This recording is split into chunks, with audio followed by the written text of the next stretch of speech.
Friends, நான் உங்கள் ஸ்வாதி. இது உங்கள் ஸ்ரீ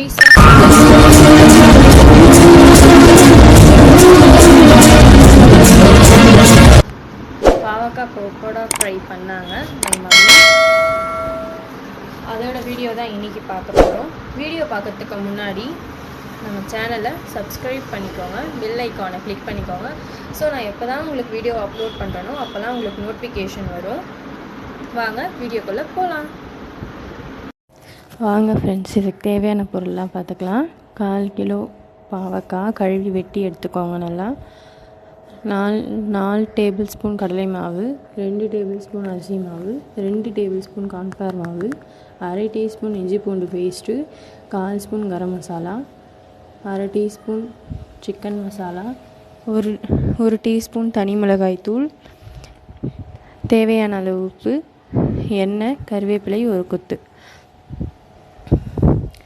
இதுக்கு செய்முறை பார்க்கலாம் வாங்க. ஒரு பவுலில் பாவக்காய், கடலை மாவு, அரிசி மாவு, கார்ன்ஃப்ளவர் மாவு, இஞ்சி பூண்டு பேஸ்ட்டு, கரம் மசாலா, சிக்கன் மசாலா, மிளகாய்த்தூள், உப்பு, தண்ணி தெளித்து நல்லா பிசறி எடுத்துக்கோங்க. மாவு படுற மாதிரி நல்லா பிசைஞ்சு எடுத்துக்கோங்க.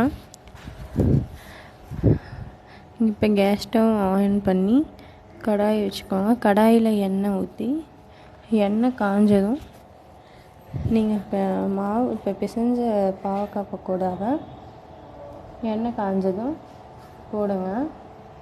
நல்லா மொறுமொறுப்பாக பொரியட்டும். மொறுமொறுப்பாக பொரிஞ்சதும் ஒரு தட்டில் எடுத்து சர்வ் பண்ணிக்கோங்க. இப்போ அதே எண்ணெயில் கருவேப்பிலையை போட்டு நல்லா பொரித்து எடுத்துக்கோங்க. இப்போ பொரித்த கருவேப்பிலையை ஆல்ரெடி பிளேட்டில் சர்வ் பண்ண பக்கோடா மேலே ஸ்ப்ரெட் பண்ணி விடுங்க. அவ்வளோதான், பாவக்காய் பக்கோடா ரெடி.